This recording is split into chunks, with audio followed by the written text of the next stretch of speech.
읽겠습니다. 시작.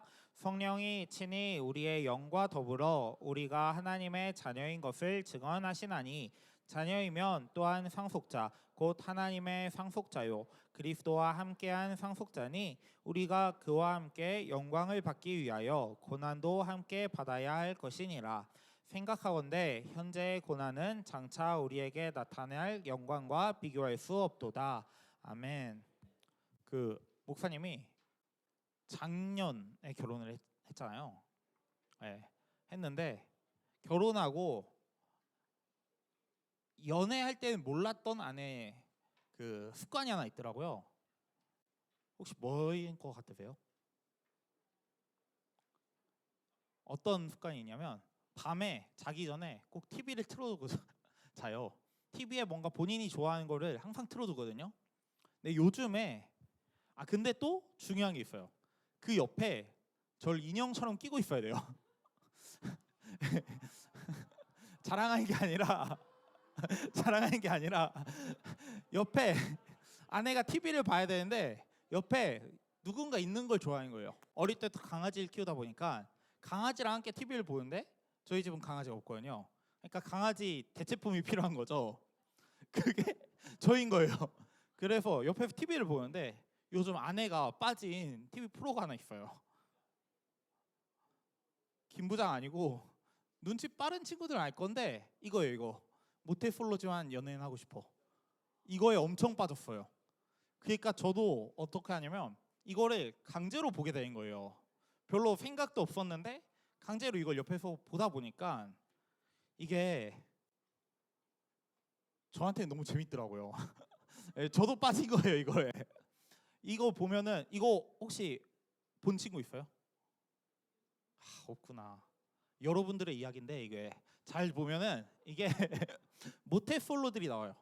태어나서 한 번도 연애를 안 한 사람들이 나오고 그 사람들이 다 한 곳에 모여서 한번 연애를 시도를 해보는 그런 프로그램이거든요.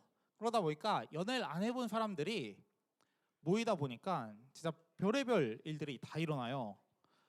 예를 들어서 고백을 할 타이밍이 아닌데 나는 분명 너 싫다라고 간접적으로 돌려서 말했는데 갑자기 고백을 하고 나는 이제 너랑 안 만나고 싶어 하는데 계속 들이대고 막 그런 일들이 막 일어나거든요. 그거 볼 때 제가 어떤 생각을 할까요? 맞아. 왜 저러지? 라는 말을 항상 해요. 제가 보면 왜 저러는 거야? 최악이다. 저기 내가 갔으면 진짜 완전 킹카 됐겠다. 이런 말 엄청 해요. 근데 아내는 저한테 뭐라고 할까요? 제가 이 말 할 때. 여기 결혼 몇 번 하는 사람들 많은 것 같은데. 맞아요. 너나 잘하세요라고 해요 저한테. 너나 잘해. 니도 똑같아. 니가 저기 간다고 1등 할 것 같아? 꼴등 안 하면 다행이야 라고 하는 거예요. 그러면서 진짜 뭔가 연애할 때 센스 없고 눈치 없고 하는 모습 나올 때마다 옆에서 야 오혁이다. 야 오혁이 저기 있네. 라는 말을 계속해요. 그러다 보니까 약간 그런 생각이 들더라고요. 도대체 내 아내는 나를 어느 정도 수준으로 보는 걸까? 내가 저것보다 못하나? 라는 생각이 드는 거예요. 그래서 한번 물어봤어요 제가. 아니 나도 저기 나오는 사람들처럼 센스 없고 눈치 없고 한다는데 도대체 왜 나랑 결혼한 거야? 하니까 뭐라고 했을까요?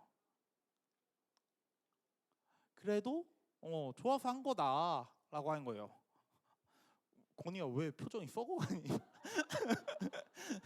그래도 좋아서 한 거다라고 하는 거예요. 근데 뭔가 이게 납득이 안 되는 거예요. 그래서 곰곰이 생각을 해봤거든요. 도대체 왜 아내는 나랑 결혼을 했을까? 왜 지금 나랑 살고 있을까를 혼자 분석하기 시작했어요. 그랬더니 딱 하나가 나오더라고요. 뭐냐면 내가 그래도 아내를 좀 잘 안다. 잘 알게 된 거다라는 게 나오더라고요.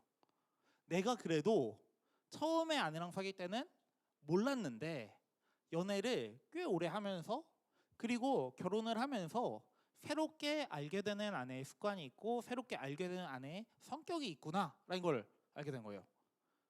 그랬더니 이걸 어떻게 알게 됐을까를 이제 생각을 했어요. 어떻게 알게 됐을까요? 어떻게 내가 아내를 알게 됐을까요?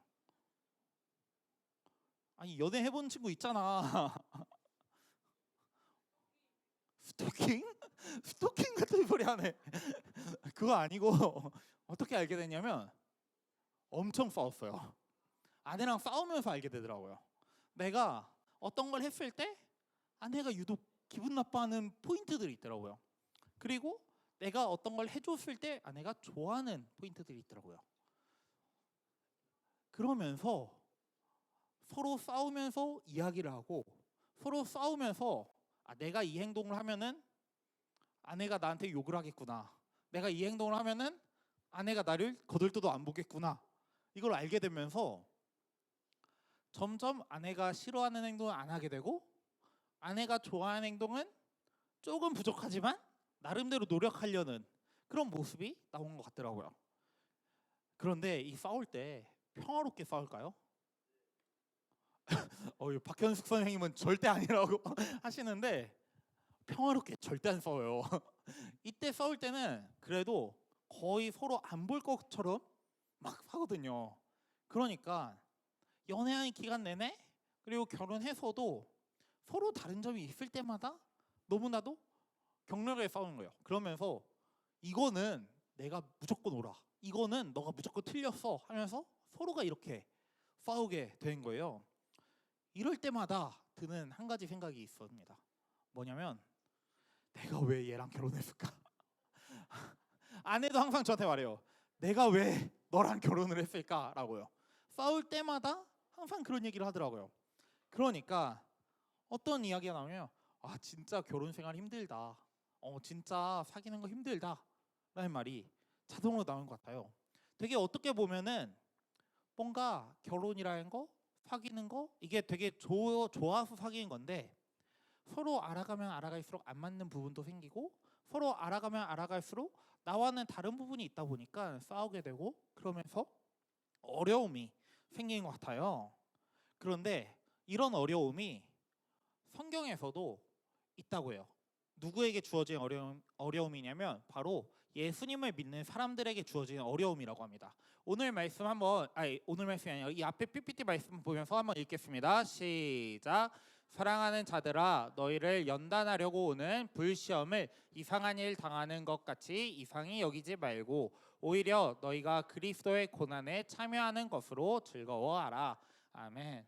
여기에서 어떤 말 하냐면 여기에서 사랑하는 자들이 기독교인이에요. 예수님 믿는 사람들인데 이 예수님 믿는 사람들에게 어떤 것이 있냐면 불시험 같은 일이 있대요. 고난이 있대요. 어려운 일이 생긴대요. 그런데 그것이 우리에게 다가올 때 이상히 여기지 말라라고 합니다. 오히려 우리가 예수님 믿으면서 살아갈 때 고난이 오는 것은 어쩌면 당연하다라고 이야기해요. 그래서 이렇게도 이야기하거든요. 이 말씀 보여서 한 목소리를 읽어보겠습니다. 시작. 자녀이면 또한 상속자 곧 하나님의 상속자요 그리스도와 함께한 상속자니 우리가 그와 함께 영광을 받기 위하여 고난도 함께 받아야 할 것이니라. 아멘. 여기에서도 어떻게 이야기하냐면 우리도 예수님과 함께 고난을 받아야 된다라고 이야기해요. 예수님을 믿으면 뭔가 고난이 따르기 시작하는데 그 고난을 기꺼이 우리가 당해야 되고 그것을 받아야 된다라고 이야기해요. 왜 우리가 예수님 믿는데 고난을 받을까요? 그리고 왜 고난을 받아야 된다라고 이야기할까요?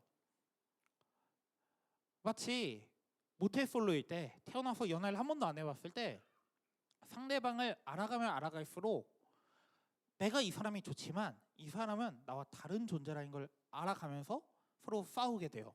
그런 것처럼 우리가 하나님을 믿고 하나님을 의지하고 예수님을 믿다 보면은 우리도 자연스럽게 하나님이 나와 안 맞는 부분이 있다라는 것을 느끼게 돼요. 주로 어떤 부분이냐면 바로 우리가 하나님께 기도를 했을 때 그 기도 응답이 안 이루어질 때 이걸 느껴요. 내가 하나님께 기도를 해요. 하나님, 저 이거 힘들어요. 하나님, 저 학교 시험 잘 나오게 해주세요. 성적 잘 나오게 해주세요. 라고 기도를 해요. 그런데 꼭 그런 기도는 안 이루어집니다. 놀랍게도 내가 하나님께 기도하는 그 기도들이 100가지를 하면은 한 가지 정도 이루어질까 말까요. 나머지는 이루어지지 않을 때가 많아요. 그러다 보니 어떤 생각이 들냐면 하나님은 나를 싫어하나 봐. 하나님은 나와 안 맞나 봐. 아니, 어쩌면 하나님은 없을 수도 있어 라는 생각을 하게 된 거예요. 그러면서 우리의 신앙에 고난이 생기기 시작해요. 우리 믿음에 어려움이 생기기 시작합니다. 그러면서 우리가 하나님을 미워하게 되고 하나님을 의심하게 되고 하나님을 떠나게 될 수도 있어요. 때로는 하나님께 기도하면서 욕을 할 수도 있어요. 그런데 그래서 성경을 쓴 사람들도 이런 고난을 겪게 돼요. 그 성경을 쓴 사람들도 하나님께 기도를 했는데 이루어지지 않을 때가 많았어요. 그래서 이렇게 이야기합니다. 시편에서는요, 여호와여 어느 때까지니까 날 영원히 잊으시나이까 주의 얼굴을 나에게서 어느 때까지 숨기시겠나이까 나의 영혼이 번민하고 종일토록 마음에 근심하기를 어느 때까지 하오며 내 원수가 나를 치며 자랑하기를 어느 때까지 하리이까. 이 말이 뭐냐면 시편을 쓴 사람이 그런 거예요. 나를 괴롭힌 누군가가 있는 거예요. 나를 못 살게 구는 원수 같은 누군가 있는 거예요. 그러니까 그 사람이 하나님께 기도를 해요. 하나님, 저 좀 도와주세요. 저 원수 같은 사람 벌을 내려주시고 저 원수 같은 사람 내 눈앞에서 사라지게 해주세요 라고 기도를 하는 거예요. 그런데 그 사람이 사라졌을까요? 안 사라진 거예요. 그러니까 하나님께 원망의 말투를 이야기하는 거예요. 하나님, 도대체 내가 언제까지 기다려야 돼요? 내가 언제까지 저 사람 나 괴롭힌 거 참고 버텨야 돼요? 라고 기도를 하는 거예요. 그리고 욥기에서도 이렇게 이야기하거든요. 욥이 내가 주께 부르짖었으나 내가 주님께 기도를 했으나 주님께서 대답을 아니하고 있어요. 주님께서 답을 안 하고 있어요. 내가 섰는데 주님 앞에 서고자 했는데 주님께서 나를 보지도 않아요 라고 하는 거예요. 욥도 내가 기도를 하는데 하나님께 기도를 하는데 응답이 없다는 거예요. 그러니까 기분이 안 좋고 어려움에 처하게 됩니다. 신앙의 어려움에 처하게 되고 마음이 어려워지게 되는 거예요. 이런 것처럼 우리도 마찬가지인 것 같아요. 우리도 우리가 학교에서 친구 관계에서 또한 공부할 때 하나님께 기도를 합니다. 그런데 그 기도가 안 이루어질 때 그리고 내가 한 기도가 너무나도 절박하고 중요한데 그것이 이루어지지 않을 때 하나님께 원망의 소리를 내게 되고 기분 나쁘다고 이야기를 하고 때로는 이 욥처럼 하나님 도대체 어디 있나요? 왜 나를 도와주지 않으시나요? 라고 이야기할 수도 있어요. 그럴 때 우리에게는 고난이 생깁니다. 마치 연애를 처음 하는 사람들이 서로 상대방을 몰라서 고난이 생기는 것처럼 우리도 하나님의 뜻을 모르기 때문에 하나님께서 정말로 계신지 모르기 때문에 고난이 생기게 돼요. 그런데 오늘 로마서 말씀에서는 이런 고난이 있을 때 로마서 말씀에서는 이렇게 이야기를 우리에게 해줍니다. 자, 이 앞에 말씀 보면서 한 목소리로 읽어보겠습니다. 시작. 우리가 알거니와 하나님을 사랑하는 자 곧 그의 뜻대로 부르심을 입은 자들에게는 모든 것이 합력하여 선을 이루느니라. 아멘. 로마서에서는 우리에게 이렇게 말해요. 우리가 힘들 수 있다. 우리가 어려운 상황에 빠질 수 있다. 그런데 하나님의 뜻 안에서는 모든 것이 합력하여 선을 이루게 된다라고 이야기해요. 이 말은 반대로 말하면 무슨 말이냐면 우리에게 주어진 기쁜 일도 그렇고 우리에게 주어진 슬픈 일도 그렇고 하나님의 뜻 안에서는 이 모든 것이 합쳐져서 우리를 더욱더 성장시키고 우리를 더욱더 하나님의 뜻을 이루어가는 그런 도구로 만들어 간다라는 거예요. 우리가 너무나도 연약해서 하나님께 부르짖지만 하나님께서는 더 크신 뜻이 있기 때문에 하나님께서 우리를 향한 더 큰 뜻이 있기 때문에 우리의 어려움을 잠깐 동안 내버려 두신 걸 수 있다라고 이야기를 합니다. 로마서에서는 그래서 이렇게 이야기를 해요. 오늘 말씀인데요. 앞에 한 목소리로 읽겠습니다. 시작. 생각하건대 현재의 고난은 장차 우리에게 나타날 영광과 비교할 수 없도다. 아멘. 그래서 로마서에서는 이렇게 얘기하는 거예요. 우리가 하나님의 뜻 안에 있다면 우리의 모든 어려움과 괴로움, 우리의 모든 기쁨이 모두 다 합쳐져서 하나님의 뜻을 이루게 되는 중요한 자원이 되는데, 그렇다 보니 우리에게 있는 고난, 우리에게 있는 어려움이 하나님 안에서는 나중에는 영광으로 드러나게 된다라고 이야기를 하고 있어요.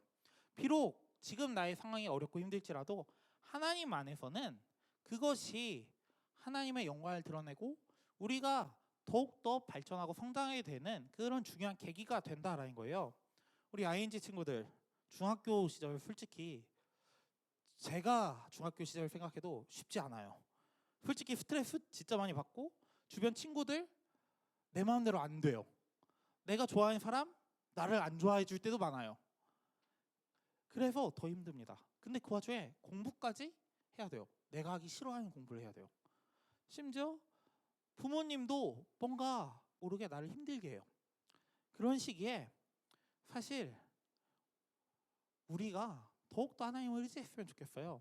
우리가 각자의 어려움이 있을 때 하나님께 기도를 하고 그 기도가 이루어지지 않을지라도 그럼에도 불구하고 하나님을 의지했으면 좋겠어요. 그럴 때 오늘 말씀은 분명히 말해요. 우리가 지금 겪고 있는 고난과 어려움이 나중에 하나님의 뜻 안에서 우리를 더욱더 성장시키시고 하나님의 뜻 안에서 우리를 더욱더 귀히 쓰는 그러한 시간이 될 거라고 분명히 말해주고 있어요. 우리가 지금 이 순간 하나님을 의지하고 붙들 때 나중에 시간이 지나면 그 계획을 알게 된다라고 이야기하고 있어요. 하나님께서 지금 이 시간을 통해서 우리를 지켜주시고 보호해주시고 붙들어 주신다는 것을 알게 된다라고 이야기를 하고 있어요. 제가 되게 재밌는 게 저는 고등학교 때 영포자였어요. 영어를 제일 못했거든요. 그래서 영어를 안 했어요. 근데 대학 오니까 영어를 해야 되더라고요. 야, 제가 진짜 고등학교 고3 때 선생님한테 가서 저 문과였는데 선생님 저는 앞으로 영어를 안 하겠습니다 라고 선언을 했거든요. 왜냐면 대학 때 영어를 안 본다는 거예요. 거의 복음이어서 안 했는데 나중에 되니까 졸업을 하려고 해도 영어 시험을 봐야 되고 어디 입학을 하려고 해도 영어 시험을 봐야 되는 거예요. 너무 이게 거의 트라우마처럼 보이는 거예요. 저한테는 되게 약점처럼 느껴지는 거예요. 그래서 제가 뭘 했을까요? 영어 공부를 안 하고 제가 한자를 공부했어요. 되게 웃기죠? 당시 한자를 할 수 있는 친구가 없더라고요 주변에. 그래서 너네 영어해? 그럼 나 한자를 할 거야 하면서 한자를 공부합니다. 근데 놀랍게도 그것 때문에 제가 박사과정에 합격을 해요. 진짜로 놀랍게도 그것 때문에 장학금을 받아요. 한자를 했다고. 물론 영어를 했습니다. 그 뒤에 영어를 했는데 진짜 우리가 우리의 삶을 모른다라는 거예요. 진짜 저는 남들은 영어 다 잘하는데 내가 못해서 그걸 극복을 하려고 한문을 그냥 했어요. 혼자. 그랬더니 그걸로 장학금을 받게 되고 그걸로 학교도 들어가게 되고 원했던 그렇게 된 거예요. 여러분들의 삶도 똑같을 거예요. 여러분들도 지금 여러분들에게 주어진 어떤 어려움이나 힘듦이 지금 당장은 여러분들의 삶에 어떠한 도움이 되는지 모를 수도 있어요. 그러나 그것이 하나님의 뜻 안에서 하나님을 의지하면서 나아갈 때 그것이 언젠가는 결실을 맺게 될 것이에요. 모태솔로일 때 연애를 하지 않았지만 연애를 하면서 시간이 지나가면서 서로 상대방을 알아가는 것처럼 우리 친구들도 하나님 안에 있을 때 하나님께 기도할 때 하나님을 알아가면서 더욱더 하나님께서 여러분들에게 가진 그 계획을 알게 될 것입니다. 그리고 하나님께서는 여러분들을 붙들면서 하나님의 선하신 계획을 깨닫게 하실 것이에요. 우리 친구들이 언제나 하나님을 의지하고 하나님을 붙듦으로써 살아가는 모든 ING 친구들이 되면 좋겠습니다. 기도하겠습니다. 사랑의 하나님 아버지, 우리가 주님께서 우리를 향하신 계획이 있음을 믿습니다. 비록 지금 우리는 어렵고 힘든 시절이 있지만 때로는 나를 힘들게 하는 친구가 있고 힘들게 하는 상황들이 있지만 그 모든 것을 통해서 주님께서 우리의 삶 가운데 주님의 뜻을 이루시고 주님의 계획하심을 이루실 것을 우리가 믿습니다. 주님, 우리 모든 ING 친구들과 함께하여 주시고 주님의 뜻을 이루어 주시옵소서. 주님의 선한 길로 인도하여 주시옵소서. 언제나 주님만 의지하며 나아가는 모든 ING가 되기로 합니다. 주님 함께하여 주시옵소서. 예수님의 이름으로 기도드립니다. 아멘. 이 시간 함께 일어나